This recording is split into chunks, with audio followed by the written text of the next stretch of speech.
There is an old African proverb that says, "The child who is not embraced by the village will burn it down to feel its warmth." Malcolm X was one of those children, and he saw merit in burning down the structure of the village that had oppressed him and others like him for centuries. His life and perspective were as polarizing in the 1960s as his death and legacy have been to this day. Some saw him as a passionate political activist intent on rectifying the damage done by constant subjugation from a white supremacist power structure. Some saw him as a vehement separatist content with using violence as a means of enacting his goals. But one of the most compelling aspects of the life of Malcolm X is that he was so much more than one thing, and his willingness to grow and adapt ironically played a role in why his life was cut short.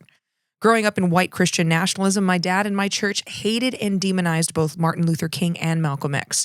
King because of his rumored affairs, unabashedly ironic considering who the Christian movement supports now, and Malcolm X because of his acceptance of violence. He was all the trigger words people throw around today. They called him a radical, they called him a terrorist. Never mind that the KKK has yet to be deemed a terrorist organization. In the Reconstruction era alone, the period leading up to the 1868 election alone, over 2,000 murders were committed in Arkansas in connection with election violence, and 1,000 African Americans were killed in Louisiana. Acts included lynching, beating, floggings, mutilations, and burning of black schools and churches. This was all done by the KKK, which is still not designated as a terrorist group. In Virginia, I knew an elderly woman who would tell me about how when she was going to walk to school, to her black school, the sons of Klan members would stone her. No charges were ever pressed. We also see these trigger words used against Malcolm X because he was black, but also because he was Muslim. Think of all the hateful rhetoric spewed towards Zohran Mamdani because of his faith. During my deconstruction, Malcolm X was one of the most eye-opening people to learn about, and the older I get, the more I understand the things he said. In the 50s and 60s, Malcolm X was deemed a terrorist while the Klan still was not. The same Klan that didn't wait for Malcolm to be born to impact his life.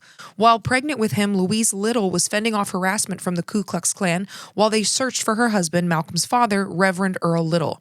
Hooded Klansmen came to their house brandishing rifles and shotguns, warning Earl that white Christian people would not tolerate his back to Africa preaching. Malcolm's parents, who were devout followers and hosts of Marcus Garvey, were deemed troublemakers. Malcolm's parents had established a local chapter of Garvey's United Negro Improvement Association, or the UNIA, whose Pan-African ideology was causing an uproar with the federal government, the KKK, and Garvey's contemporaries alike. Such teachings of black liberation and empowerment were considered disruptive to the fabric of American subjugation of the Negro race. So anyone preaching such a message was treated as an enemy of the status quo, a terrorist. For someone of Garvey's renowned status and public profile, that meant frivolous charges for mail fraud. But for a lowly black Baptist preacher, it nearly cost him his life.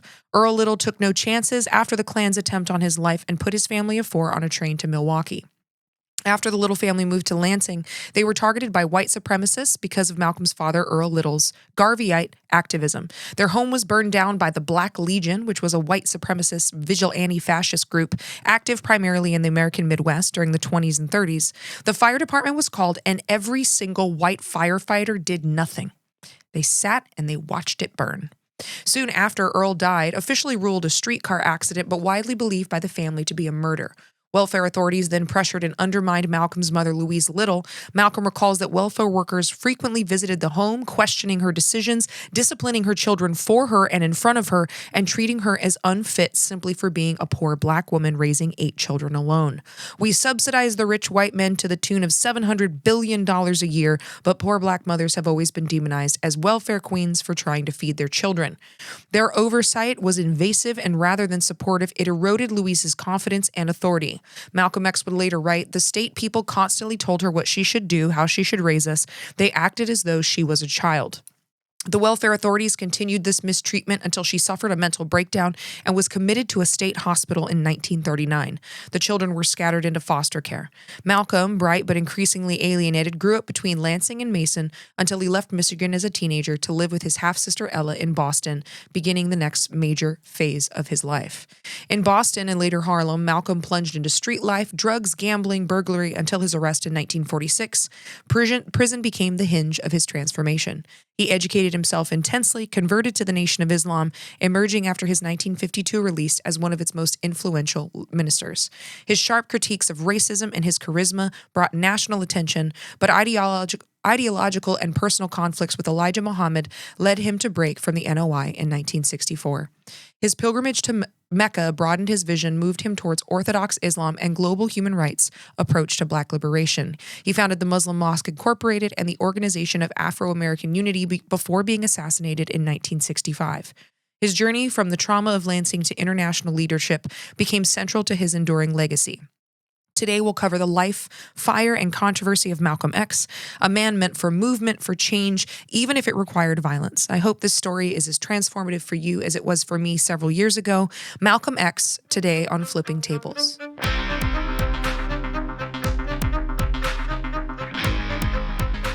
All right, well, hello and welcome back to Flipping Tables. I'm Monty, your host. Thank you to the recent people who have joined our little coven of curiosity.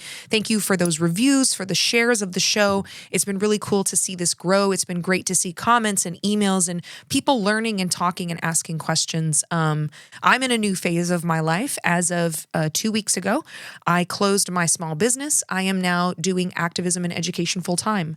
And it's been really exciting and really strange. But having a new schedule where I actually have a little breathing room is going to mean a lot more time to make more content, to make things better, kind of upgrade the shows, upgrade what I'm doing. And so just keep an eye out for those. I'll announce things specifically on the podcast, but I'll also be doing things, especially in my Instagram stories. A big thank you to Patreon members. You are the power behind the machine that makes all of this run. And again, because I don't run a small business anymore, we're going to be doing some extra stuff on Patreon starting in December. So this month, Patreon users are going to get a bonus episode that we are going to stream live. So it's going to be a podcast episode with me live on Patreon. Of course, the recordings will be there as well. We're going to do a lot of really cool, interesting history. I think I'm going to start with the Night Witches, which were the pilots of the Red Army that were women who were the most deadly pilots that the Russian army had that we never hear about. And also on Patreon, we're going to start doing some things called Sunday Service, where we do just like a 20 to 30 minute live stream on Sundays to give people a sense of community. I'm just going to teach a lesson or talk about biblical history. The topics will change. My goal is, I know that a lot of people are feeling really alienated from their church communities in light of what's going on culturally. And a lot of people who walked away from the church still miss the community. So I'm trying to create some of that, even if it's online. And if you are in Tennessee this month, there's going to be some public speaking events as well. I'm going to be emceeing an event on December 11th and some later events. So just stay posted on my Instagram, as well as go to montymater.com, and on the contact page, you can sign up for my weekly newsletter. I usually focus on one really important news item and I give action points. I know a lot of people are like, well, what do I do? How can I help? I give a very simple action point that everybody can do, and I have all of my weekly announcements there. But I just wanted to say thank you for making this phase of my life possible. I am now finishing up my book proposal. There's a lot happening, so I'm still extremely busy, but because of closing my business down, I've freed up about 5 to 6 hours every day, which is nice, and I'm excited to get started. But let's jump into Malcolm X today. I loved learning about Malcolm X when I was deconstructing because, again, I had been told my whole life he was a radical and he was a terrorist and, all the Islamophobic terminology. And the more I learned about him and the older I get, especially in the movements we're seeing right now, I get it. And I think he was unfairly demonized. I don't agree with him on everything, but I think he's a very honest reflection of what it means to fight against an oppressive system. Malcolm X was born Malcolm Little on May 19th, 1925 at the University Hospital in Omaha, Nebraska. His parents were Earl Little, a Baptist minister and a handyman, and Louise Little, originally from Grenada in the British West Indies. Earl and Louise's marriage had produced a large blended family. Malcolm was the fourth child of Earl and Louise together, though Earl had fathered children previously. Their home from the beginning was steeped in political identity. The Littles were ardent adherents of the ideas of Marcus Garvey, an active members organization, the Universal Negro Improvement Association, UNIA. Earl reportedly served as chapter organizer. Louise was involved as well. And throughout this episode, when I'm using the word Negro or colored, I'm only going to use it if it's included in a direct quote or the name of an organization. I know that some people find those words offensive, as do I, because usually they're said in an offensive way. But if I'm using those, it's only because it's the name of an organization or a direct quote from one of the characters of the members. Marcus Garvey was wildly controversial and made the Littles a target. Let's talk about him briefly because it'll help give context to why the Klan was so opposed to his movement. Marcus Garvey was born on August 17, 1887, in St. Ann's Bay, Jamaica, into a working-class Afro-Jamaican family. His father was a stonemason, his mother was a domestic worker and a farmer. From a young age, he worked in printing, he became a master printer, and became involved in labor activism in Kingston. In the early 1910s, after traveling through Central America and spending time in England, he returned to Jamaica and in 1914 founded the Universal Negro Improvement Association, again, that UNIA, and also the African Communities League. It's often simply UNIA. In 1916, Garvey moved to the United States to New York City, and by 1917 through 1919, transformed the UNIA into a truly international movement. Throughout the 1920s, the UNIA assembled what many historians call the largest mass movement of people of African descent in modern history. Garvey was a charismatic orator, an ambitious organizer, and an entrepreneur and a visionary. He combined radical rhetoric with business ventures, publishing, shipping, commerce, all designed to empower Black people economically and politically. Garvey's ideas came to be known collectively as Garveyism, which fused Black nationalism, Pan-Africanism, economic self-help, racial pride, and a vision of global unity for people of African descent. Here are some of the core tenets of his teaching. He taught Black pride and racial dignity. Garvey argued that people of African descent worldwide should reject the inferiority imposed on them by white-dominated societies. He insisted that Blackness was not a stigma, but a source of pride, history, and shared identity. Global unity of the African diaspora. Garvey envisioned all people of African descent in the Americas, the Caribbean, Europe, and Africa as a single family. He urged diaspora communities to unify economically, politically, socially, and transcend national and colonial borders. He preached economic self-reliance and institutional building, rejecting dependency on the white-run institutions. Garvey promoted Black-owned businesses, cooperative economies, and trade among Black communities worldwide. To that end, he launched enterprises through the UNIA, like the Black Star Line, a shipping company meant to link the Americas, West Indies, and Africa, and the Negro Factories Corporation to support Black industrial and commercial enterprise. He also advocated for Back to Africa and African redemption. Garvey preached that African Americans and Afro-Caribbean people should consider returning to Africa, either literally or spiritually, by reconnecting with their ancestral homeland. He framed this not as retreat, but as a reclamation of selfhood on African soil. He also taught the moral uplift, social solidarity, and community building. The UNIA under Garvey provided cultural, social, and spiritual community, including youth divisions, women's auxiliaries, social programs, and even quasi-religious rituals. For many impoverished or marginalized Black people, the UNIA offered dignity, belonging, pride, and hope. And one of the things I do want to mention, this was something I learned in my deconstruction because to my parents' credit, even though I grew up very far alt-right, very white nationalist, my family would have never even dreamed of having a swastika anywhere. My grandfather, both my grandfathers fought in World War II, as did my adopted grandfather, and my grandmother was a WASP, would have lost their ever-loving minds if someone flew a swastika near them or someone did the Hitler salute. So my family was not there, but there was so much ingrained racism. And so many of the, you hear white people give kind of these devil's advocate arguments. It's like, well, why is there a Black entertainment channel? Well, why is there Black pride and not white pride? The main part of the reason that until recently we have like the Black community or Black pride is because they were ripped from their homelands and had their heritage and their beliefs and their rituals erased, they didn't know where they came from. There's no such thing as white pride in the sense that I know where I came from. I know that I'm of Scottish, German, and Norwegian descent. I know what my heritage is. That's my heritage. And my family, especially the Scottish part of my family, very, very proud of that. But for a lot of Black people, especially throughout the history of the United States, had no idea where they came from. And if they kept any of their rituals or their traditions or their religions, they had to hide it within Christianity because the goal of white colonization was to erase their individualism. So there's something that is completely different of coming together as a community because you're being discriminated against based on race and you have no idea who you are. So for those of you, if you've ever wrestled with that or you've heard that argument, that's why it's different. Because until, with recent DNA tests, there was no way for people who had been stolen from their homeland and sold into slavery to know where they came from. Now they can find out, but prior to this, all they had was their community that was being ostracized by white colonial America.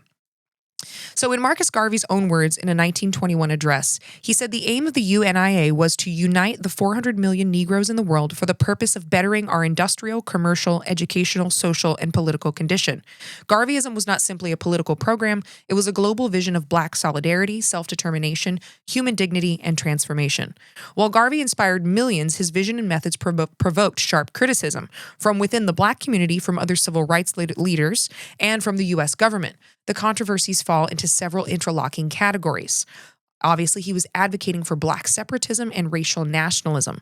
Garvey's insistence on racial separation and eventual repatriation of the diaspora Black people to Africa, rather than fighting for integration and equality within existing societies, clashed with more assimilationist and integrationist leaders. So many Black civil rights leaders thought it was almost cowardly to run away instead of fighting for equality here. Many Black leaders believed the struggle for civil rights required working within American or Western political structures. Garvey's separatist vision was seen as retreat or rejecting progress in the West. Number two, he often demonstrated authoritarian leadership, and there was problems in the internal UNIA dynamic. Despite the populist rhetoric, Garvey ran the UNIA with tight control and expected strict loyalty. He did not tolerate dissent, even on minor internal matters, which created tension and led to defections. His style has been criticized as authoritarian, cult-like, or demagogic. He also had several business failures and legal troubles, for instance, the Black Star Line and also the fraud conviction. Garvey launched ambitious business ventures, most famously the Black Star Line, to operationalize his vision of Black economic independence and Pan-African trade. But the Black Star Line was plagued with mismanagement, technical problems, and possibly sabotage. Its collapse, coupled with stock sale controversies, resulted in the Garvey's 1923 conviction under U.S. mail fraud laws. Now, to be fair, these were pretty flimsy, trumped-up charges because they couldn't get him on anything else. He was sentenced to prison, and the legal troubles undermined his credibility. Critics, including both Black leaders and mainstream media, accused him of being a charlatan or a con man. For many, the failure of his ventures exposed Garveyism as impractical at best, fraudulent at worst. He also participated in associations with white supremacists when it served his goals. One of the most contentious and morally ambiguous aspects of Garvey's political strategy was his willingness at certain points to entertain cooperation with white supremacist groups when he believed their interests overlapped, namely racial separatism. Garvey was a racial separatist. So this included overtures and reportedly meetings with leaders of white supremacist Ku Klux Klan, and Garvey made a tragic mistake in 1922 when he met with KKK leaders to reassure them that Garveyites and white supremacists shared a common goal of racial purity, that he didn't want to intermix with them and wanted nothing to do with them. Such associations infuriated many in the Black community, rightly so, and among civil rights leaders who saw this as a betrayal of Black dignity and an acceptance of white racial hatred for strategic expediency, and I agree with them. There was also a cultural and ideological critique, the Westernization versus African authenticity.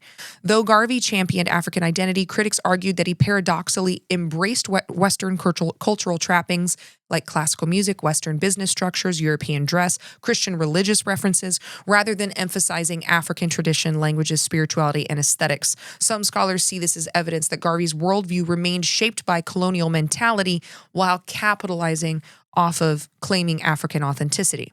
Additionally, some accused him of promoting racial purity or exclusion of mixed race and lighter-skinned Black people, complicating the egalitarian rhetoric of the UNIA. And there does seem to be a fair amount of credible accusations of colorism within the UNIA. There was also a lot of government surveillance, persecution, and then the eventual collapse of the UNIA influence. Garvey and the UNIA became subjects of intense federal scrutiny. Beginning in 1919, the precursor of the FBI, the U.S. Bureau of Investigation, carried out a nationwide campaign of surveillance, infiltration, and reporting on the UNIA branches across dozens of cities. This goes back to what we see even right now, that anytime there's a group that the government doesn't like what they're teaching, they kind of throw the terrorist word at it. We've seen that recently with Antifa, which isn't even an organization. The legal prosecution, together with internal dissent, financial failures, and growing distrust, led to the decline of the UNIA in the United States. Following Garvey's conviction and deportation in 1927, the organization splintered and lost much of its potency. Despite the controversies, Garvey's influence on Black political thought, identity, and global consciousness was immense. For many people of African descent in the United States, the Caribbean, Latin America, and Africa, Garvey represented empowerment, self-respect, and the possibility of a collective future beyond the repression of white-dominated societies. His vision of the Pan-African unity and Black economic independence inspired future generations of civil rights leaders and liberation movements, including those associated with the Nation of Islam and later the Black Power movement and even the cultural religious movement Rastafarians. This reminds me of the argument that you see online around misogyny and misandry. So you have like the US government and white supremacist groups really upset that this man is teaching Black nationalism, Black pride, and a rejection of white society, as well as resistance to these societies as a whole. We look at the Black Panther movement and there's this claim, oh, they were this violent terrorist organization. But the reality is that movement was a very logical response to hundreds of years of white supremacy, colonialism, and oppression. And so when you see these arguments online, where these men are claiming, complaining about misandry, like these women hating or these men hating women, and the problem is that misandry is the very logical response to thousands of years of misogyny. If someone continuously mistreats you, continuously violates your trust, continuously treats you as subhuman, the logical response, like the logical, predictable response, is to not like or respect them. And the other difference, and I think that this is a great parallel, both between a white nationalist and a Black nationalist movement and a misogyny and misandry, is the proximity to harm versus the proximity to power. So we'll use the misandry example again. What does misandry cause? Well, it causes women to not like men, right? They avoid men. They might say something mean and hurt their feelings. Misogyny gets women killed. Misogyny is the guy stabbing a woman to death because she ignored his catcall. Misogyny is the husband beating his wife and not going to jail for it. Misogyny actually leads to the oppression, rollback of rights, and death of women. Misandry might cause a man to get his feelings hurt. But in the eyes of misogynists, that is the equivalent of causing them physical harm. And so when you compare the same thing, so white nationalist movements versus Black nationalist movement, Black nationalism is a logical response to white nationalism abusing them, enslaving them, raping them, murdering them. And then they want to claim upset or how dare you not want us around when there's a Black nationalist movement, or when Black people would come together to defend their neighborhoods from violence, white nationalists would say, oh my goodness, they're so violent. Because you hurt my feelings. You rejected me. You called me out. You said you don't like me. You said I'm a bad person. That is the same to me, because I'm so used to privilege. That is the same to me as you causing me physical harm. The arguments are very much the same, where anytime the oppressor is pushed back against at all, it's labeled violence. Anytime their feeling gets hurt, they equate that with violence. And also, when you're used to being the oppressor, equality feels like oppression to you because you are so used to privilege. And because of the hostility and danger generated by Earl Little's activism, so Malcolm's dad, and being associated with this Garvey movement, the Little family did not long remain in Omaha. In December of 1926, when Malcolm was about a year old, the family moved first to Milwaukee, Wisconsin, and then eventually to Lansing, Michigan. Once in Michigan, the Littles tried to establish stability, but the racism and hostility followed them. Their house in Lansing was firebombed in 1929, again by that Black Legion white supremacist group, when Malcolm was roughly 4 years old. In his autobiography, Malcolm later recounted the horror. The house was on fire, white firemen and police arriving, yet doing nothing, standing as the house was consumed in flames. To escape that racial violence, his father built a modest 4-room house a couple of miles outside of East Lansing on a farm setting where the family tried to raise food and eke out a living through simpler means, and just literally tried to just be like, not involved. We're going to try to stay away from these people. We're going to try not to interact. We're going to mind our own business, which is sad in and of its own right that they couldn't safely be part of the community. But even moving outside of town, even trying to just remove themselves from the situation was not enough for white supremacists. In 1931, when Malcolm was 6, his father Earl died under circumstances that Malcolm and his family believe were no accident. Officially, the death was recorded as a streetcar accident. Earl's body was found across streetcar tracks. It is very, very likely that he was murdered by white supremacist groups. But in the view of Malcolm and his siblings, the official verdict rang hollow. Given the violent threats and the racial hostility the family had endured, they believed that white supremacists, likely members from groups such as that splinter faction known as the Black Legion, had murdered him. I just want to say really quick, I find it ironic that they call themselves the Black Legion. Like, you would think it would be the White Legion because they're so obsessed with their own mediocre whiteness. I just found that interesting.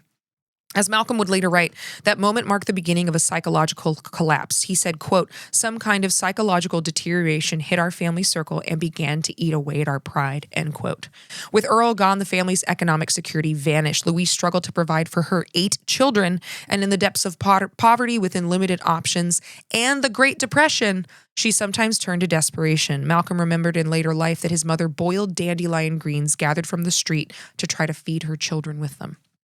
The pressure and despair wore on Louise. By the end of the 1930s, after years of hardship and torment from welfare officials who would demonize her and abuse her children, she suffered that mental breakdown and was committed to a psychiatric hospital in Kalamazoo, Michigan. Once she was institutionalized, the children were dispersed, siblings were separated and sent to foster homes or relatives across the Midwest. Malcolm, along with several of his brothers and sisters, lost not just their parents, but their home, their community, and their sense of security. In that moment, the house of the Littles, already battered by arson, threats, and forced moves, collapsed completely. For Malcolm, his childhood ended. Despite the trauma, Malcolm exhibited intellectual promise in the unstable circumstances. In junior high in Mason, after living with a foster family, he excelled, he was academically strong, and was even elected class president. Still, that success exposed the deep structural racism of his society. Malcolm later recalled that his teacher, while encouraging white students of lesser ability to strive for professional careers, bluntly told him that law was not a realistic ambition for a black kid, suggesting he should instead become a carpenter. The moment marked a turning point. He realized that no amount of academic achievement would overcome the racial barriers erected by a society built on white supremacy. And so true. Like so many of these stories we see where Black men and women are required to do 2 to 3 times the amount of effort. They are required to outperform, outwork, outdo, and they are still considered less than. And I think of this with, because this has been, a big talk this fall, with Charlie Kirk and his black pilots comment. And obviously Charlie Kirk was a white supremacist and a racist piece of garbage. But he's like, well, if it's a black pilot, I'm going to wonder if he's qualified. Even though all pilots have to have the same qualifications, the same certifications. Like there are regulations that apply to every single pilot. But he still, even though a black pilot would meet or excel those requirements, would still be like, he's not as qualified as a white dude. Like what a illogical argument of, I'm just going to assume because this person's white that they're qualified. I don't know if you ever did group projects in high school or college. It was always, I'm going to throw shade. I'm going to do it. This is my experience. I'm going to say this is my experience. May not be everyone else's experience. It was always the white dudes that were popular in school or jocks that were the laziest, most unqualified in those classes. I hated having any of those fuckers in my group projects because they wouldn't do anything. And it fell to everyone else, mostly me, to do all the work for them. And they went through like all of their education that way. They were the most mediocre performers, but because of who their dad was or because they were a white guy, they were given so much extra grace than everyone else was. Whether you were a woman or a person of color, we all had to work twice as hard as they did. And black women have to work 4 times as hard as any of the rest of us to get the same kind of credibility. So comments like that just show like how ingrained white supremacy is. This assumption that we assume that a white man is more qualified because of something that he was born into that he didn't earn, right? You don't pick how you're born. He didn't earn it. And he also can't change it. Like it's so illogical. And it's funny to me how I see those subtle things growing up that you don't understand when you're a little kid, but how there was this assumption of excellence and qualification for white people that was never ever extended to black people. So in effect, Malcolm's school years, rather than liberating him, deepened his alienation. He said he felt like a, quote, pink poodle, a mascot among white classmates, accepted only as long as he was small, compliant, and not threatening. Even when respected by his peers, he was aware of being treated as a novelty rather than as a full human being equal in worth. And that line right there, as long as he was small, compliant, and non-threatening, I see so much in our society today how especially white supremacists and Christian nationalists treat people of color, but also treat women in general, right? Like, you're fine and we'll accept you into our movement, but you got to sit down, be pretty, shut up, and obey. Hate it. Nope. I'll pass. Thank you. Gradually disillusioned, Malcolm left school. He felt there was no future for him within a system that valued his labor but denied his dignity, that allowed black faces but rejected black aspirations. This decision to quit school marked another turning point, a psychological shift towards bitterness, mistrust, and a sense of abandonment by white America. By the time Malcolm approached adolescence, his identity was shaped less by stability and more by rupture. The loss of a father, the institutionalization of a mother, the scattering of siblings, the destruction of a home, and the constant threat of racial violence all left their marks. At the same time, the early ideological environment established by Erland Louise, the values of self-respect, racial pride, resistance to white supremacy, global consciousness via Garveyism and the UNIA, remained latent and waiting. They would show up for him later. That duality, trauma and ideological inheritance, formed the psychological and moral soil of Malcolm Little's early years. He learned early and viscerally that being Black in America meant vulnerability. He also learned that dignity, self-definition, and community were not gifts bestowed by a racist society, but values to be defended, claimed, and sometimes struggled for. When he was in his mid-teens, he eventually moved to Boston to live with his older half-sister Ella. Due to his parents' radical for the time ideas of Black Americans deserving equal treatment as Americans and human beings, Malcolm was raised with the belief that the liberation of the mind was the key to liberation of the body.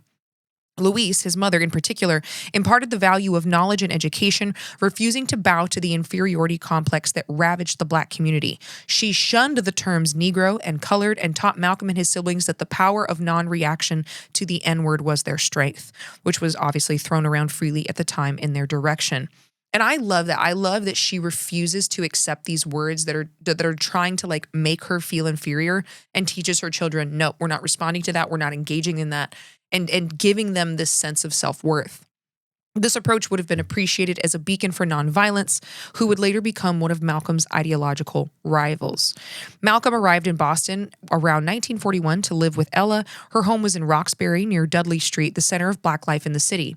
In his autobiography, which is my dominant source for this episode, Malcolm recalls that his neighborhood was the first place he saw Black people in control of their own environment. At first, he worked mundane jobs, shining shoes, carrying trays, running errands in bars and dance halls, but those spaces gave him intimate access to hustlers, gamblers, pimps, and musicians. Among the most formative places were the Roseland State Ballroom and the Harlem Cafe, and later the jazz clubs of the South End. They were not merely entertainment spaces, they were ecosystems of shadow economies where money changed hands off ledger, reputations were currency, and elegance masked exploitation. It was in Boston that Malcolm adopted the persona Lansing Red that would later become known as Detroit Red. He modeled himself after the figures he admired, men whose power came not from institutions but from charisma, threat, confidence, and cash. He began selling small quantities of marijuana to musicians who played late sets and needed to stay awake. He learned the numbers racket, an illegal lottery that circulated in the Black community long before the state formalized gambling. He observed how pimps controlled women, how fences moved stolen goods invisibly through the economy, and how status was earned by risk and display, zoot suits, conch-straightened hair, shadowy hats, and fast speech. While not yet a hardened criminal, Malcolm was now living with street logic, immediate gratification, fast money, moral flexibility, in a world that had denied him structure and stability. His real transformation came when he moved to Harlem, New York, around late 1942. There, he said, I was at home. Harlem was larger, sharper, and more dangerous than Boston.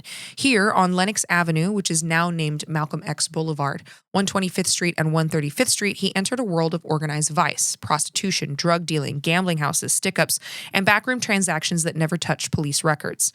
He worked in several well-known establishments, including Small's Paradise, one of the most famous jazz clubs in the world. He sold marijuana to musicians and patrons, moved betting slips for numerous bosses, shined shoes for visiting celebrities, and served as a lookout or a courier for hustlers who trusted his speed and discretion.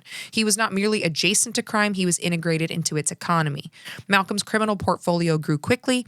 He graduated from petty hustles into pimping, introducing women to sex work, and collecting payment from their clients. He learned the psychology of control, how fear, charm, and manipulation could operate simultaneously, and he saw how poverty made people vulnerable to exploitation, and how wealth in Harlem flowed not from stability but from calculated lawlessness. And one of the things that, again, I think that we learn as we get older, there's, again, this whole thing of the white nationalist, Christian nationalist movement will demonize, oh, well, they were criminals. Well, you should have just obeyed the law. And if you haven't seen it yet, I wish I could remember the name of it, but the Hulu TV show about the Wu-Tang Clan. Anyone who knows me, I'm a huge Wu-Tang Clan fan. And they really break down their lives. And when you see growing up in these environments where you're surrounded by violence, you're surrounded by poverty, people are trying to feed their kids, and you see it play out in real time, it kind of becomes this thing of, well, no wonder. Like, how could you not, if you see an opportunity for fast cash, and again, not saying any of it's right, but I'm saying that there's a huge ecosystem built around specifically poverty, where if your option is, I can work a day job where I'm not going to make enough money to feed myself and pay rent, or I can work with these guys over here and I can make enough money to pay my rent tonight. Those are extremely compelling circumstances. And I think when we look at crime, and I'm not even going to get into privatized prisons, which is just crazy. But for-profit prisons is just a human rights violation, in my opinion. But we cannot address conversations around crime unless we're willing to address conversations around poverty. Malcolm's rise was steep, and so was his fall. After conflict with a Harlem drug supplier, he returned to Boston, but with greater ambition and a lot less moral breaks. He assembled a burglary team that targeted wealthy homes in Beacon Hill and Back Bay, neighborhoods whose wealth contrasted sharply with the poverty of Roxbury, where he lived. Roxbury.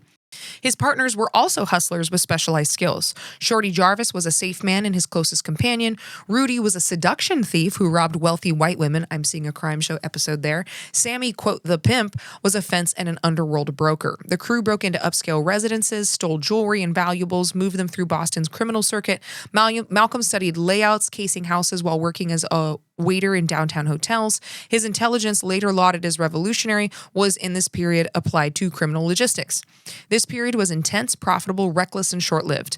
Malcolm later described himself as, quote, high all the time on power, women, weed, and speed. It was the height of Detroit Red's life and the brink of his destruction. In January of 1946, law enforcement caught up with him. He and Shorty were arrested. 2 white female accomplices confessed under questioning, testifying against the young men.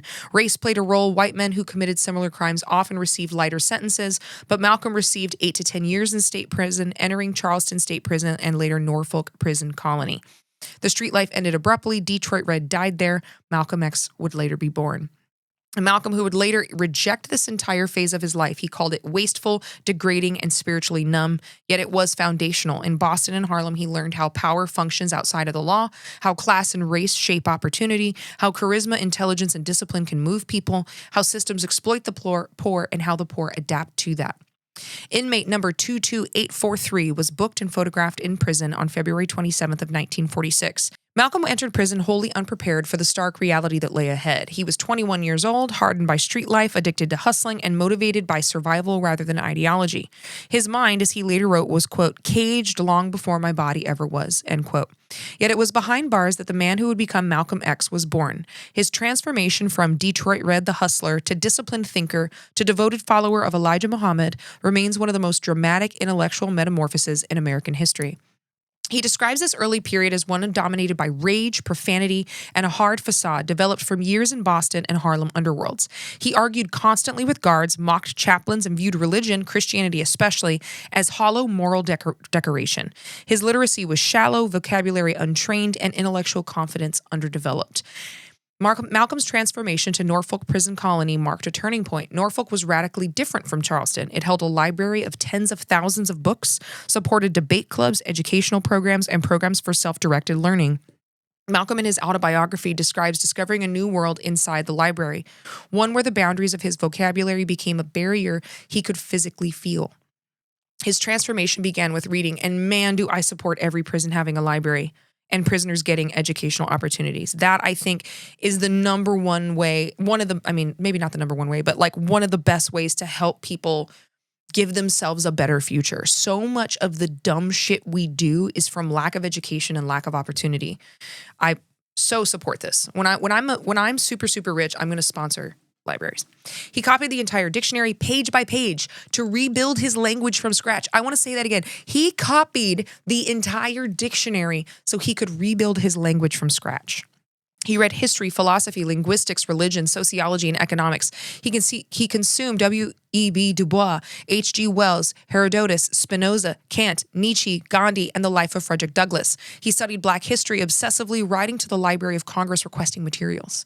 The reading stripped away the illusions. In his autobiography, Malcolm writes, quote, "For the first time in my life, I looked back into history and I saw the white man as the devil," end quote. If you hear that and it makes you upset, calm down.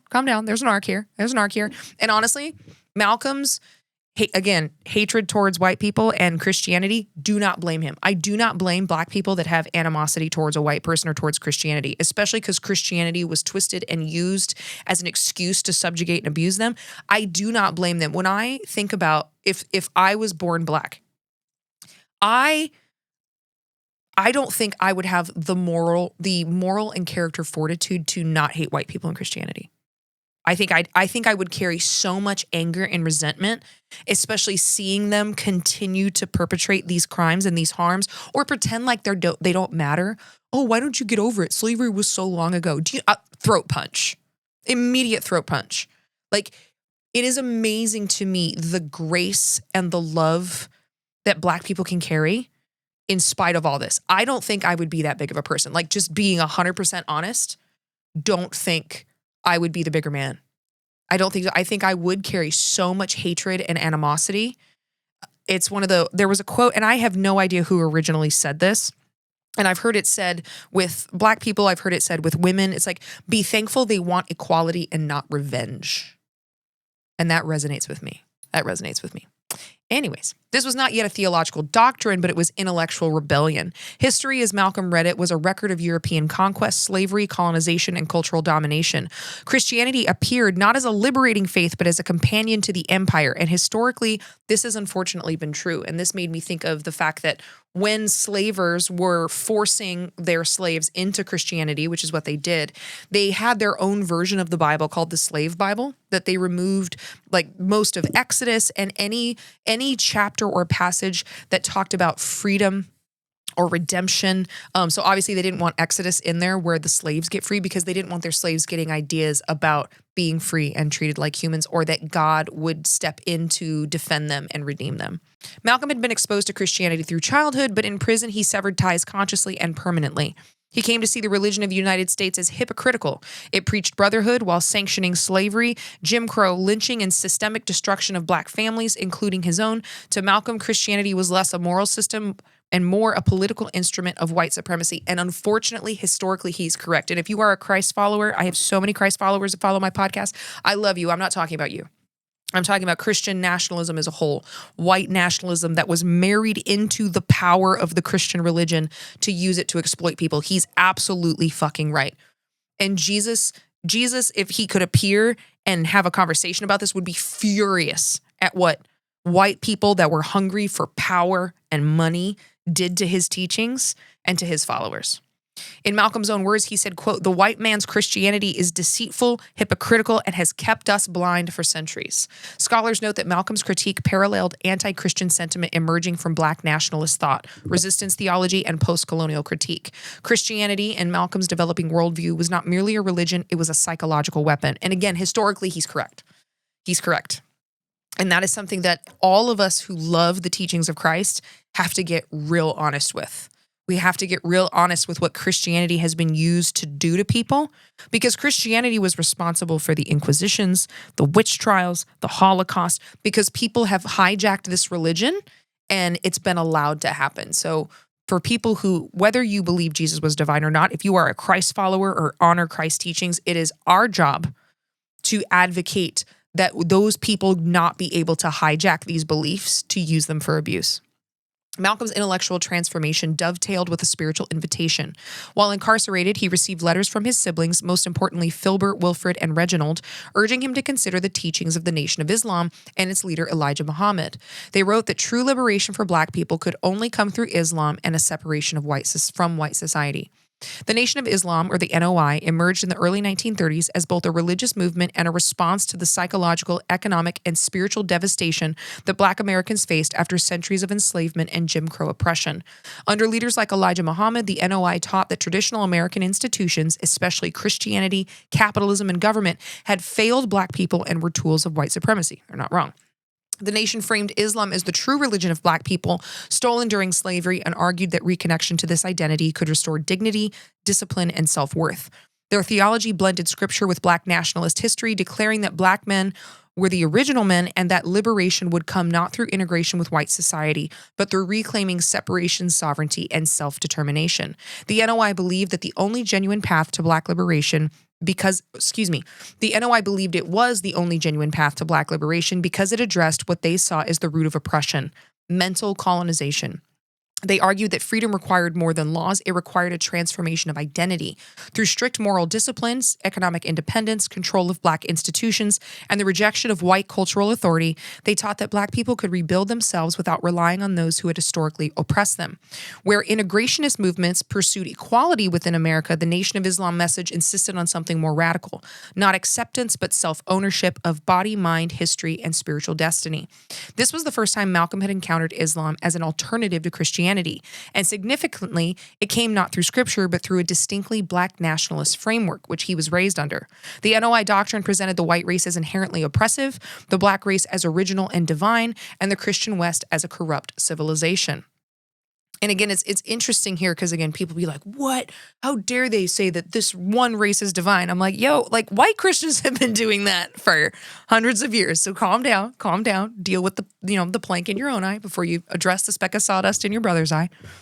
Malcolm resisted this at first, but the idea haunted him. In solitary reflection, he came to believe that his anger, addiction, crime, and imprisonment were evidence of a life lived blindly under the structure of white domination. In 1948, Malcolm knelt on his prison floor, prayed for the first time, and submitted to the spiritual discipline of the Nation of Islam. He quit smoking, drinking, and profanity. His mind reorganized around purpose. He wrote to Elijah Muhammad long before they met in person, and Muhammad responded, encouraging Malcolm to continue reading, studying, and recruiting others inside the prison. Malcolm became a devout student. He debated fellow prisoners, evangelized from the teachings, and expounded his command of history, economics, and global politics. Malcolm was paroled in 1952 after 6 years behind bars. His transformation was unmistakable. Detroit Red, the hustler, the burglar, the addict was gone.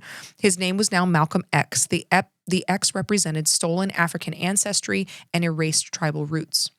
Within months, he rose rapidly within the Nation of Islam, becoming its most powerful minister, orator, and recruiter. The seeds of global revolution were planted inside a prison cell. For nearly 12 years, he served as the most recognizable voice of the Nation of Islam, credited with expanding its membership from a few thousand to tens of thousands. The same qualities that made Malcolm invaluable, intellectual intensity, organizational discipline, and fierce independence, eventually led to a rupture. His split from the Nation of Islam in 1964 and his subsequent pilgrimage to Mecca were not sudden transformations, but a culmination of evolving worldview, disillusionment, and spiritual rebirth. Malcolm first joined the Nation of Islam while imprisoned in the late 1940s, and under Elijah Muhammad's guidance, he embraced the strict discipline, the rejection of destructive habits of his early life, and immersed himself in Black nationalist theology. Upon his release, again, he became a minister of several key mosques in Detroit, Boston, and Harlem, and through public debates, television appearances, and fiery rhetoric, he brought the movement to the national stage. At the height of its influence, Malcolm was the Nation of Islam's most effective recruiter and ideological architect. Yet beneath the surface, the theological and strategic tension was building. And I also think that the Nation of Islam within the U.S., specifically being a Black liberation, Black nationalist movement, and Malcolm X's participation in it, is part of the severe Islamophobia that we now have, especially from Christian nationalism and white supremacist groups. I don't think it's as much to do with Islam as long as it's far away, but when Islam became associated with Black liberation, they kind of grouped it in with all the things that they hate. And that's just personal opinion. First, Malcolm began to question the nation's political isolation. Elijah Muhammad discouraged participation in civil rights activism and refused coalition with other Black leaders. Malcolm, increasingly aware of the brutality of police repression in Birmingham and the courage of grassroots organizers, believed that Black nationalism could not remain spiritually private. It must become politically active. To Malcolm, separation without strategy became stagnation. Second, a personal crisis deepened the divide between Malcolm and Elijah Muhammad and the Nation of Islam, because Malcolm discovered that Elijah Muhammad had fathered children with several of his young secretaries, of course. Like these, spiritual leaders, just every time. This was a serious violation of moral authority inside an organization that was built on sexual discipline. Malcolm considered this a huge betrayal. In his autobiography, Malcolm describes this revelation as spiritually devastating. His faith in Muhammad as a divinely guided leader fractured, and the organization's demand for silence. So the organization, like so many religious organizations, was like, no, don't say anything. They were just going to hide it, sweep it under the rug. Malcolm said, no. The final break, however, came in late 1963 when Malcolm commented publicly on President Kennedy's assassination, saying it was, quote, chickens coming home to roost, end quote. On December 1st of 1963, about 2 weeks after Kennedy's assassination, Malcolm responded to that question to a question about the meaning of the murder by saying that phrase. In his own explanation later, Malcolm clarified that he was not celebrating the assassination, but asserting that the killing was a predictable response of decades of U.S. violence, both at home and abroad, towards Black people and oppressed peoples globally. He argued that the assassination was the manifestation of broader systems of oppression, not an isolated tragedy. In his words to the interviewer Louise Lomax, he said, quote, "I did not say that Kennedy's death was a reason for rejoicing. Rather, I meant that the death of Kennedy was the result of a long line of violent acts, the culmination of hate and suspicion and doubt in this country," end quote. It makes me think of the phrase, if you live by the sword, you die by the sword. He framed Kennedy's death as a kind of divine or moral reckoning, a sign that years of oppression, state violence, racism, and foreign interference would eventually return home, often violently.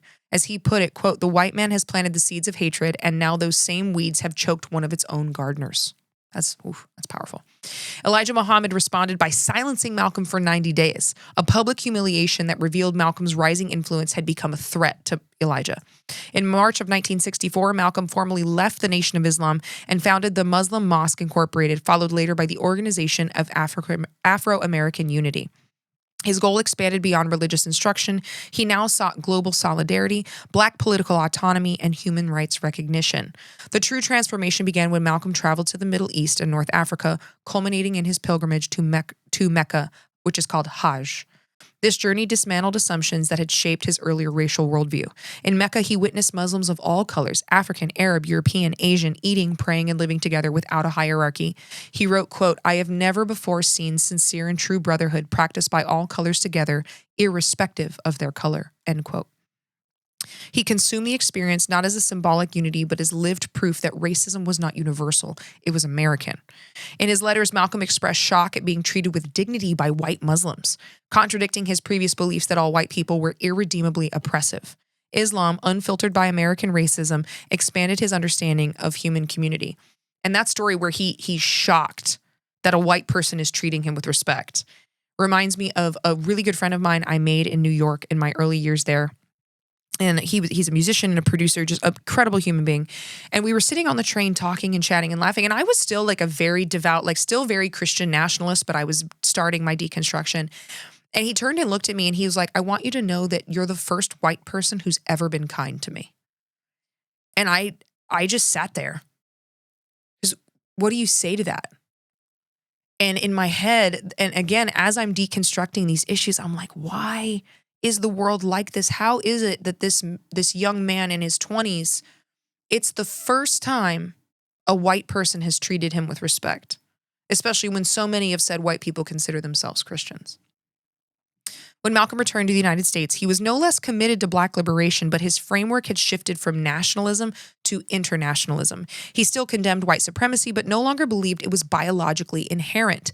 His new goal was to bring the struggle of African Americans before the global community, reframing civil rights as human rights. His split from the Nation of Islam was not a rejection of Black pride, but an evolution beyond the limits of separationism. He was growing and learning. Mecca transformed him from a domestic revolutionary into a global one. Malcolm X did not die the same man he was when he entered the Nation of Islam. His evolution, sharpened in prison, realized in Mecca, and tested in Harlem, is one of the most dramatic ideological transformations in American civil rights history. The shift was not one of just character, but of worldview. His discipline and fire never faded. What changed was the direction of that fire and the scale of his vision. And I want to do a little comparison of how Malcolm X grew in his belief and how he changed. So prior to his journey to Mecca, while he was part of the Nation of Islam, Malcolm taught that white race was intrinsically oppressive, that racism was biological and an inherent defect of white nature.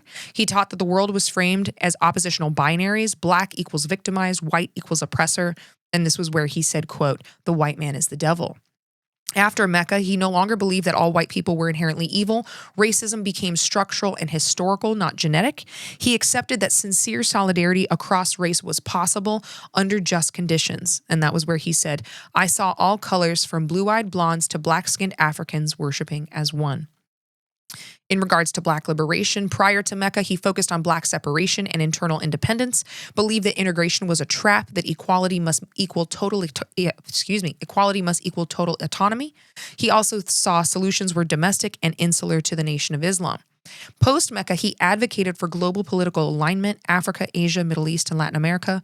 He saw Black freedom as part of a worldwide anti-colonial movement, and he began to work to bring U.S. racism before the United Nations as a human rights violation. We're going to get to that in a second. He also changed his attitude towards religion. Pre-Mecca, Islam was interpreted through the structure of the Nation of Islam. Elijah Muhammad was viewed as divinely guided. He fused his theology with Black nationalism, not universalism. And after Mecca, he practiced Orthodox Sunni Islam and focused on unity of humanity under one God. His faith expanded beyond race, spiritual but not racial brotherhood. He also changed his rhetoric and tone to a degree. Prior to Mecca, Malcolm was blunt, militant, and confrontational. He served as the necessary fire to shake Black America awake. He would say things like, quote, by any means necessary. And he said, we are nonviolent with people who are nonviolent with us. Post-Mecca, he remained militant but strategic and diplomatic. He paired his fire, which was so necessary, with vision and added political sophistication. So he said, quote, I am for truth no matter who tells it. I'm for justice no matter who it's for or against. All that said, Malcolm X reshaped the political imagination of Black America. While Martin Luther King Jr. was appealing to conscience, Malcolm appealed to power and to the millions who felt that polite appeals were insufficient for survival. He legitimized anger as a political force and gave structure to Black urban frustration, which again is so important. The anger is so justified. And we can't act like that anger is not justified. And when we subjugate that anger or we pretend that the anger is the problem, we're not actually willing to deal with the issues. His presence in the movement forced white America to recognize that the demand for equality was not a request, it was a warning. Malcolm's insistence on self-defense was perhaps his most radical departure from the mainstream. He famously argued, and I quote, I don't call it violence when it's self-defense, I call it intelligence. And amen. Right? How many of these Black groups, and Malcolm X himself, were called violent and radical, even the Black Panther Party, when they were started as a way to protect their own neighborhoods from violence? That's not violence, that's self-defense.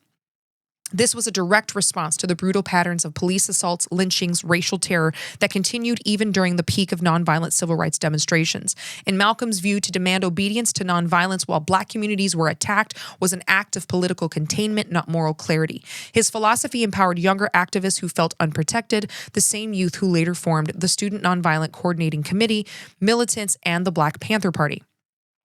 Malcolm also widened the scope of struggle beyond bus boycotts to desegregation. He framed the Black condition not merely as a civil rights issue, but as a global human rights struggle, linking African Americans to anti-colonial movements around the world. He declared, we are fighting for the right to be human beings. Amen. This global framing influenced the Pan-African thought, Afro-Caribbean revolutionaries, and liberation theology across the Black world. The Black Panthers later adopted his internationalist model, establishing diplomatic relationships with China, Algeria, Cuba, and Vietnam, something that originated with Malcolm, not King. Malcolm's philosophy evolved over time, but several core beliefs defined his public message. He remained consistent with self-determination, that Black people must control their own communities, businesses, education, and politics. He said, quote, nobody can give you freedom. If you're a man, you take it, end quote. And I'll add, if you're a woman, you take it too.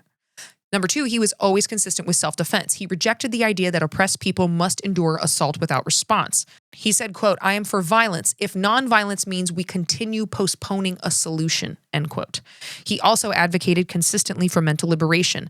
Oppression begins in the mind through shame, invisibility, and white-centered narratives. He said, quote, we didn't land on Plymouth Rock landed on us, end quote.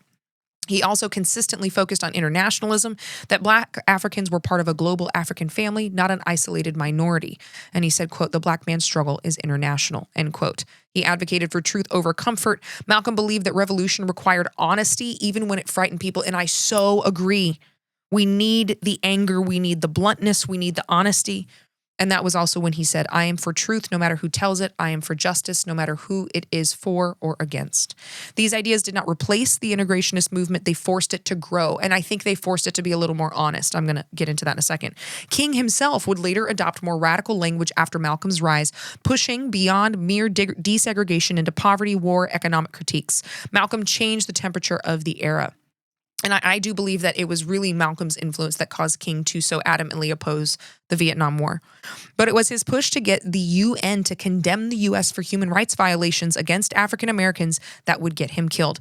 Malcolm was like, okay, you're not going to do something about it. I'm going to take this to the United Nations. Malcolm X was assassinated on February 21st, 1965 at the Audubon Ballroom in New York City, shot more than 20 times by multiple gunmen. 3 members of the Nation of Islam were convicted, but historical evidence strongly suggests the story is incomplete.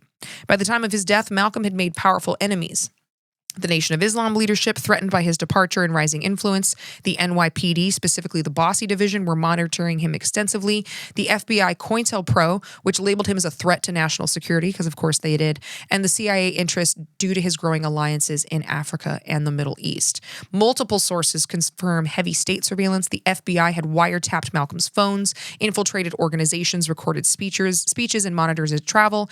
The NYPD stationed undercover officers in the Audubon Ballroom the day of his death. The CIA was monitoring his international meetings post-Mecca and tracked African alliances. They were going to make sure he couldn't take this to the UN. Declassified COINTELPRO documents show that the FBI and the NYPD had informants inside Malcolm's inner circle, including in the room the day he was killed. The law enforcement, the FBI and NYPD, had people in the room. Like, I don't buy that as coincidence at all. The 2 men that were convicted for the murder were exonerated in 2021 after spending 50 years in prison, with the court acknowledging that the FBI and the NYPD withheld evidence that could have cleared them. Moreover, Malcolm himself predicted his fate. He said, quote, "It is the government, the system that will try to kill me. They will just use others to do it." The state had motive. Malcolm was advancing towards the petition to the United Nations to condemn the U.S. for crimes against Black people. No other civil rights leader posed such a direct diplomatic threat to the American global credibility during the Cold War. His assassination halted that trajectory. In the words of Rage Against the Machine, networks at work keeping people calm. They murdered X and tried to blame it on Islam. He turned the power to the have-nots, and then came the shot. And that's from their song Wake Up. Rage Against the Machine is one of my favorite bands of all time. Malcolm X's legacy reverberates across decades. The Black Panthers called him their ideological father. Nelson Mandela credited Malcolm for shaping his revolutionary identity. Contemporary abolitionist thinkers like Angela Davis, Assata Shakur, that's Tupac's mother, Cornel West, draw from his critique of state violence. Hip-hop culture resurrected him as a symbol of resistance. His autobiography, which I highly recommend you read, remains one of the most influential political memoirs in Black America. Malcolm did not offer comfort. He offered clarity. And often, comfort is the enemy of change. And I think that is so important that he made people uncomfortable. He made America look at itself without myth and without sugarcoating it. He held up a mirror to power, and power blinked. His impact is not measured in laws passed, but in minds sharpened, postures straightened, and the refusal of Black people to negotiate their dignity. Malcolm X taught a generation that freedom is not granted, it is claimed. He died at 39, but his voice never has. All right, let's talk about the FBI real quick. So the FBI opened a formal file on Malcolm X in March of 1953, 2 years after his release from prison, when he was becoming a prominent minister in the Nation of Islam. Surveillance continued beyond his assassination into the early 1970s. The file ultimately ran thousands of pages. Around 3,600 pages were later compiled and published as Malcolm X, the FBI file. From those files and related research, we were able to identify that there was telephone taps and mail monitoring. The FBI reports repeatedly referred to monitored phone calls, intercepted communications, and reports from informants summarizing his activities and travel. That there was physical surveillance. Agents recorded his speeches, rallies, mosque activities, and travels across the U.S. and abroad. The surveillance file tracks his movements and public statements from 1953 to his death in 1965. They targeted his organizations. After he broke with the NOI, the FBI opened a separate file on the Muslim Mosque Incorporated and monitored the organizations of Afro-American unity as part of its, quote, Black nationalist hate groups. So amazing to me that a Black nationalist group is a hate group. But again, the KKK, still not a hate group. Okay. Within COINTELPRO, the FBI laid out explicit goals for the operation against Black nationalist leaders and organizations. They said to, quote, expose, disrupt, misdirect, and discredit and otherwise neutralize Black nationalist groups, and to, quote, prevent the rise of a messiah who could unify and electrify the militant Black nationalist movement. And I will Christian nationalist translate that. We want to make sure that they don't realize that they can stand up and defeat us, and so we're going to make them into terrorists. Malcolm X clearly fit that messiah profile. He was charismatic, militant, increasingly international, and independent of white liberal influence. They also, most of the COINTELPRO activity peaked after his death. The methods the Bureau used against Black leaders were well documented. They used infiltration, planning informants and agents inside groups. Again, they had officers in the room when Malcolm was shot. Sometimes those informants even rose to leadership roles. They used psychological warfare, such as anonymous letters, forged documents, rumor campaigns, and attempts to sow division and paranoia within the groups. They used provocation and disruption, encouraging internal rivalries, conflicts, and splits between the leaders of organizations. For example, between Malcolm and the NOI or between different national currents. Researchers like Claiborne Carson and Manning Marable argue that based on the FBI file that Malcolm was not just watched but actively targeted for neutralization, especially after he left the NOI and began building his own organization. So let's talk about the original convictions. After Malcolm X was assassinated at the Audubon Ballroom, February 21st, 1965, 3 men associated with the Nation of Islam were convicted. There's Tamaj Hayer, aka Mujahid Abdul Halim, who admitted involvement. Norman Butler, later Muhammad Aziz, denied involvement. Thomas Johnson, later Khalil Islam, who denied involvement as well. For decades, historians and journalists raised doubts about the guilt of Aziz and Islam, noting contradictions, shaky identifications, and the fact that Hayer later swore they were innocent and named other men as his accomplices. They were not exonerated until 2021. In November of 2021, a reinvestigation by the Manhattan District Attorney's Office, the Innocence Project, and civil rights lawyers led to the vacating of the convictions of Muhammad Aziz and Khalil Islam. The key points from that reinvestigation is the DA acknowledged that both the FBI and the NYPD had withheld exculpatory evidence from the defense and the court. They withheld material, including police reports naming other suspects and witness statements that did not place Aziz or Islam at the scene or that contradicted the prosecution's theory. A 2024 federal opinion summarizing the case notes that FBI and NYPD employees concealed evidence of Aziz and Islam's innocence, calling it a serious breach of law and public trust. And again, it is so unfortunate that in the justice system in the United States, this is so common. If you have not read Just Mercy by Bryan Stevenson, I highly recommend it. Because it's not just about, Black people getting longer sentences than white people who commit the same crimes, but it's about intentionally framing, withholding evidence, putting people on death row. Highly recommend you read it. This does not legally prove that the FBI organized or ordered the assassination, but it does prove that federal and local law enforcement manipulated the case intentionally. They knowingly let the false conviction stand, and they protected undisclosed suspects and informants whose identities are not fully public even now. There are several lines of evidence that suggest that state-linked interference with Malcolm's security and the investigation. Obviously, there was heavy infiltration of Malcolm's organizations. FBI files, later research confirmed that Malcolm's circles, including the Muslim mosque, contained multiple informants feeding information back to the Bureau and the NYPD. The fact that the NYPD had undercover officers inside the Audubon Ballroom, the identities and full reports of those officers were not disclosed to the defense at trial. And then there's been recent testimony by former security guards. In 2024, 2 former security team members, including Khalil Salard Saeed, publicly alleged that they were falsely arrested by the NYPD just days before the assassination, effectively stripping Malcolm of crucial protection he needed. Saeed and others argued that it was part of a coordinated effort by the NYPD and possibly the FBI to ensure Malcolm's vulnerability at the Audubon. And then there was known FBI focus on preventing, quote, Black messiahs. Well, they just didn't want Black leaders that could rally African Americans to actually advocate for equality and civil rights. COINTELPRO memos explicitly speak of the need to prevent the rise of a Black leader who could unify and electrify the movement. Malcolm was exactly that kind of figure, especially after Mecca, when his influence became more international and less easily demonized. Taken together, historians like Manning Marable and journalists writing for outlets like The Jacobin and others argue that at minimum, federal and local agencies created an environment where Malcolm was heavily penetrated by informants, deprived of security, falsely implicated others, and shielded unnamed figures from exposure, a pattern that looks less like passive observation and more like strategic containment and damage control. So what the record supports, Malcolm X was a major COINTELPRO. There was intentional withholding of evidence, allowing false convictions to stand. We know that the NYPD removed his security days before the assassination, that they had undercover officers inside the room when he was assassinated. But we really can't say with 100% certainty that they had him assassinated. But that would be my bet. That would be my bet, because I don't believe in that many coincidences, especially when they are so afraid of a leader who could unite the civil rights movement. And to end here, I kind of want to talk a little bit about Malcolm X versus Martin Luther King as far as what their ideologies were and their impact on the civil rights movement, and why I think Malcolm X deserves a little bit more of our attention and a little bigger slice of the pie, if you will. Malcolm X and Martin Luther King Jr. are often portrayed, especially in their lifetimes, as opposites. One preached nonviolence, the other self-defense. One sought integration, the other separation. One appealed to America's conscience, the other challenged America's legitimacy. But history is more complex than a caricature. And though they were born of different traditions and strategies, both men ultimately envisioned a future rooted at the same core demand: full human dignity for Black people without compromise or delay. And their paths did begin very far apart, but moved steadily and kind of eerily toward convergence in the final months of their lives. So Martin Luther King Jr., moral transformation through nonviolence. King's ideology was rooted in Christianity, Gandhian nonviolence, and the belief that racial justice could be achieved by appealing to the moral conscience of the American nation.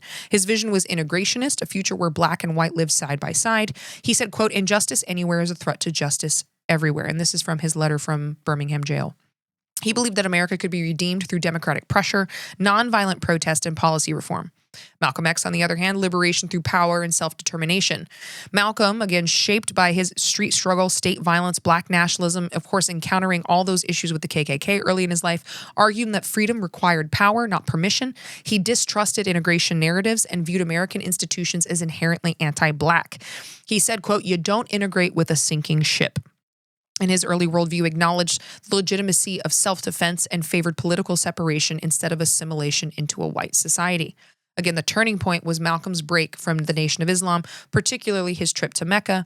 After his pilgrimage to Mecca, his worldview expanded beyond racial absolutionism. He no longer believed that all white people were inherently evil. He embraced global anti-colonial struggle, Sunni Islam, and human rights as universal. This shift opened ideological doors that had once been closed. Malcolm began pushing for alliances beyond the Nation of Islam. He sought to work with King, the SNCC, African revolutionaries, and even white leftists, which was a huge change for him, under a human rights framework rather than purely nationalistic one. He saw and understood that this could be a global movement, that this was structural and it was historical. It wasn't genetic. He was evolving from a revolutionary separatist to a revolutionary internationalist. Meanwhile, between 1965 and 1968, King's worldview had slightly grown more militant. Birmingham, Selma, Watts, Vietnam each exposed the limits of moral persuasion. America responded to nonviolence with dogs, bombs, assassinations, and war. Again, it's interesting. Like, we see all these pictures from the civil rights movement where they're unleashing like German shepherds on peaceful protesters. But as soon as those protesters arm themselves or push back, they're the violent ones. It's just gaslighting. King began to question capitalism, militarism, and U.S. imperial power. His final campaigns emphasized poverty, police violence, and systemic economic exploitation, issues that were long central to Malcolm's critique. In 1967, Martin Luther King said, quote, "The movement must evolve from civil rights to human rights." That statement could have easily come from Malcolm. And here's where they converged. So despite never having a collaboration they eventually envisioned, which was their goal before Malcolm X was assassinated, their philosophies grew closer than ever near the moment of Malcolm's assassination. And they converged on three central ideas: human rights over civil rights. They began to understand that the Black struggle was a global fight against oppression. These were not about civil rights. This was human rights. I agree. Number two, economic justice as essential to liberation. It wasn't just about voting rights, which I'm so devastated that the Voting Rights Act of 1965 is essentially getting gutted by the Trump administration. But it wasn't just about voting rights, but wealth, housing, land, food, wages, and healthcare. All economic justices needed to be given as part of liberation. And number three, And number three, they both agreed on opposition to American militarism and imperialism. Malcolm after Mecca and King during Vietnam both confronted U.S. power directly. So there's evidence that Malcolm had sought a meeting with King in 1965. They crossed paths once, very briefly. Malcolm approached King to tell him he supported the movement despite tactical differences. Those present said King smiled, almost surprised. They were no longer opponents, they were complements, two halves of the same liberation struggle. And once Malcolm embraced internationalism and King embraced economic justice, both men shifted from social reforms to threats to national power. When they made these changes, as soon as King wasn't playing gentle and nice anymore, as soon as he was realizing that they had to push back a little more, he became a threat, and Malcolm was always a threat. But Malcolm's step that made him a bigger threat, we'll just say a bigger threat, was trying to go to the UN. Historian Manning Marable writes that by 1965, the U.S. government viewed both men not merely as activists, but as destabilizing forces. Malcolm sought to bring the U.S. before the United Nations for human rights violations. King started planning the Poor People's Campaign, a mass disruption in Washington, D.C. Both were being monitored by FBI COINTELPRO as potential black messiahs. I love how that's the word they used, right? Like, it's so racist. Malcolm was assassinated at 39, and King was also 39. Both feared it, both predicted it. Martin Luther King said in 1965, "It is a time for martyrs now, and if I'm to be one, it will be for the cause of brotherhood." And Malcolm X said, "It is the system that will kill me. They will do it through others." Their lives bent away from each other, then back towards one another, almost like two sides of a closing circle. Malcolm X and Martin Luther King Jr. began as ideological opposites, but their trajectories reveal parallel evolution. Malcolm moved from rage to global vision. King moved from integrationism to social structural critique. They had lived, many historians believe the two would eventually had they lived, many historians believe they would have led a unified front eventually, militant yet moral, spiritual yet uncompromising, domestic and international. And how cool would it have been to have a Christian leader and a Muslim leader like spearhead that? Oh, I wish they would have survived. One fought the conscience of America, one fought the power of America, and together they could have and have in many ways changed the foundation. And that perhaps is why they're both gone. And what I will say is that there's something about, and not to diminish, the legacy of either man, but the part of the reason that I think that Malcolm X deserves more space is because I think it's a little bit more honest, right? I mentioned earlier in the episode that I know myself well enough to know how angry and resentful I would be if I had grown up in the type of circumstances that many African Americans have grown up in. I would resent white people. I would resent Christianity. I don't blame them for it at all. And that anger is so important because in structures of white supremacy, anger from minorities is demonized as violence, and you're reckless and you're emotional and you're this. Anger is such a holy emotion, in my opinion, because what it does is it says, this is wrong. A boundary has been crossed, and your anger lets you know that that boundary has been crossed. So I think that I find Malcolm's story to be so honest. Right? Imperfect, absolutely just a loose cannon in his younger life. But like his anger and his growth, I think, are so genuine to the human experience. It's so incredibly honest, because I don't think any of us, if we're really honest, especially if you're a white person listening to this, I'm talking to you. If we're really honest, if we grew up in this environment, we'd be so angry. Like, we're not better than that. We'd be so angry. We'd be so resentful. There's so many things that because of privilege, we never had to think about when we were growing up. And privilege does not mean that, your dad wasn't an abusive alcoholic, or you didn't go through hard times, or that you didn't suffer, or that you weren't poor. It doesn't mean any of that. It means that suffering was not enacted upon you because you're white. There's no system built in the U.S. to discriminate against you because you're white. And one of the things that I realized, privilege really went home for me when the Black Panther movie came out. And it seems trivial, but again, it's just such a clear and easy example of what privilege looks like. So again, I told you my family's Scottish. They're very proud of it. We're related through marriage to William Wallace. So I saw Braveheart when I was growing up, like, yeah, woo, hate the English. And I realized when I went to Black Panther, and I loved that, like, everybody was dressed up and they were wearing traditional African garb and they were so proud. And so many people were sobbing through that movie because they were seeing themselves in a positive light for the very first time. A Black cast. And I realized in that moment, using the Scottish reference, I had seen myself my entire life. I never even had to think about it. I was always represented. And I was always represented in a positive light. And I had seen entire white casts for most of the movies I had ever seen. It had never occurred to me until that moment that I had never had to think about that. I had never had to think about representation. And it's those things, that's what privilege looks like. Privilege looks like, even though I grew up in an extremely insanely abusive home, but I've never faced discrimination from systems because of my skin color, my gender to a degree, but not because of my skin color. And I think of something, I was caught drag racing when I was 17, and I was going like 105 in a 75, and I was going faster than that if he had caught me behind the hill. That cop sat and had a little firm talking to with me, and like wrote down the speed so that I wouldn't lose my driver's license, and just made me promise not to do it again. You can't for one single second tell me that that's how that would have played out if I was a black guy. Not for a single second. We see this in drug laws where until the laws were modified by Obama, you had to have 500 times the amount of powdered cocaine to serve the same sentence for crack cocaine. Why? Because powdered cocaine users are white. And Obama modified the rule to make it more fair. You still have to have 100 times the amount of powdered cocaine to get the same sentence. That's the difference. And that's why I think that Malcolm X is so important, because I think it's honest. And I respect his growth. I don't at all blame him for hating white people, hating Christianity, considering what happened to him, what happened to his family, how Christianity's been hijacked by these movements. Don't blame him a single bit. And I think it's honest. And I think that if we're honest with ourselves, we'd feel exactly the same fucking way. But I also admire his growth. You see him change over time. He recognizes that what he did in his younger life was debaucherous and what he called spiritually numb. And not only does he change it, the second he prays that prayer, he quits drinking, quits swearing, quits womanizing, and like pledges allegiance to discipline. And when the leader that he loved and respected broke those sexual codes by exploiting his young secretaries, Malcolm X said, I'm out. It's integrity.